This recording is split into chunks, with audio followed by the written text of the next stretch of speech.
Hi అండి, welcome back to my channel. Paneer pulao చేసుకోవడం ఇలా ప్రెషర్ కుక్కర్లో చేసుకుంటున్నానండి. పన్నీర్ని ఈ విధంగా ముక్కలుగా కట్ చేసుకొని పెట్టుకున్నాను. టమాటా, ఉల్లిపాయ, పచ్చి బఠానీ, కొత్తిమీర, పుదీనా, పచ్చిమిర్చి, చెక్క, లవంగ, ఇలాచి, సాజీరా, బిర్యానీ ఆకు అండి, అల్లం వెల్లుల్లి పేస్ట్. ఇప్పుడు స్టవ్ వెలిగించుకొని బాండి పెట్టి ముందుగా బటర్ కానీ నెయ్యి కానీ నూనె కానీ వేసుకొని మనం ముందుగా కట్ చేసి పెట్టుకున్న పన్నీర్ని ఫ్రై చేసుకోవాలండి.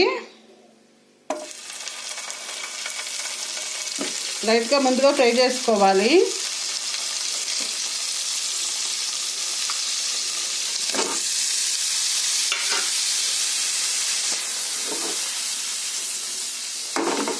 ఫ్రై అయ్యాక చూద్దాము. ఈ విధంగా ఫ్రై అయ్యాక ఒక గిన్నెలో తీసుకున్నాక చూద్దాము.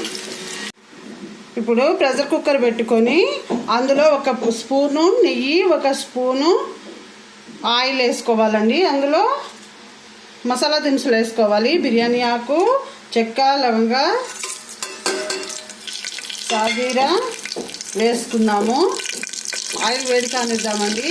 వేడయ్యాక చూద్దాం. ఈ విధంగా వేడయ్యాక ముందుగా మనం కట్ చేసుకున్న ఉల్లిపాయ ముక్కలు,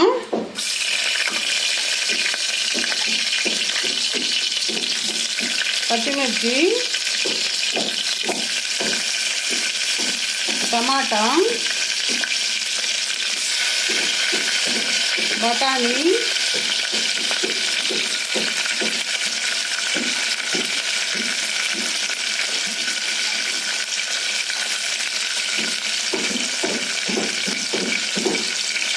వేసుకొని ఒకసారి కలుపుకుందాము.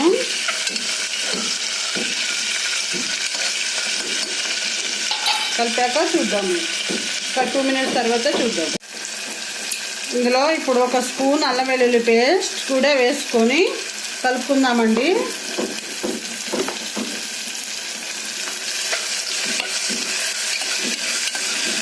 కూరగాయల ముక్కలు మగ్గడం కోసం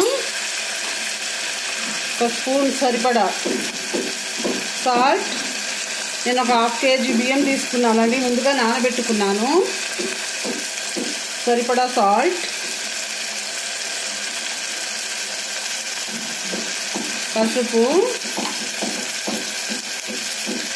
ధనియాల పొడి, ఒక 1/4 టీ స్పూన్ అంత కారం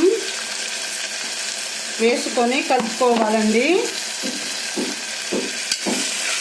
ఒక 2 మినిట్స్ మగ్గాక చూద్దాము. ఇప్పుడు ఇందులో ఒక 2 స్పూన్ల ఒక స్పూన్ గరం మసాలా, మనం ముందుగా కడిగి పెట్టుకున్న కొత్తిమీర, పుదీనా వేసుకొని మగ్గనిద్దామండి. ఒక 2 మినిట్స్ తర్వాత చూద్దాం. ఈ విధంగా మగ్గాక మనం ముందుగా కడిగి పెట్టుకున్న బియ్యాన్ని వేసుకుందాము. ఇవి మామూలు బియ్యమేనండి, బాస్మతి రైస్ కాదు.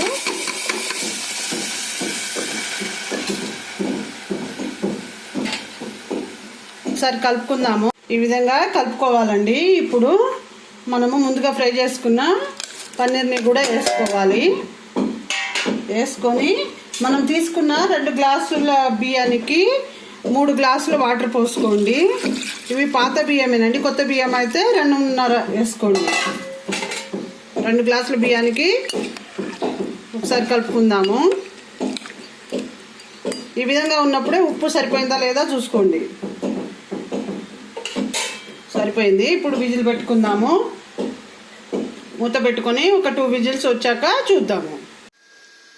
ఒకసారి మూత తీసి చూద్దాము.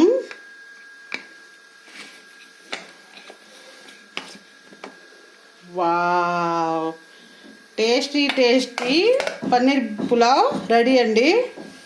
ప్రెషర్ కుక్కర్ మామూలు రైస్తో చేసినా కూడా పొడిలాడుతూ బాగా వచ్చిందండి. టేస్ట్ చాలా బాగుంటుంది. తప్పకుండా ట్రై చేయండి.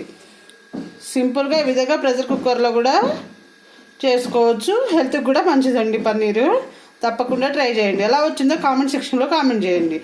అంతేనండి. మా వీడియో కనుక మీకు నచ్చినట్లయితే లైక్ చేయండి, షేర్ చేయండి, సబ్స్క్రైబ్ చేసుకోండి. కిందన్న బెల్ ఐకాన్ ప్రెస్ చేస్తే మా నోటిఫికేషన్లు మీకు వస్తాయి. Thank you very much.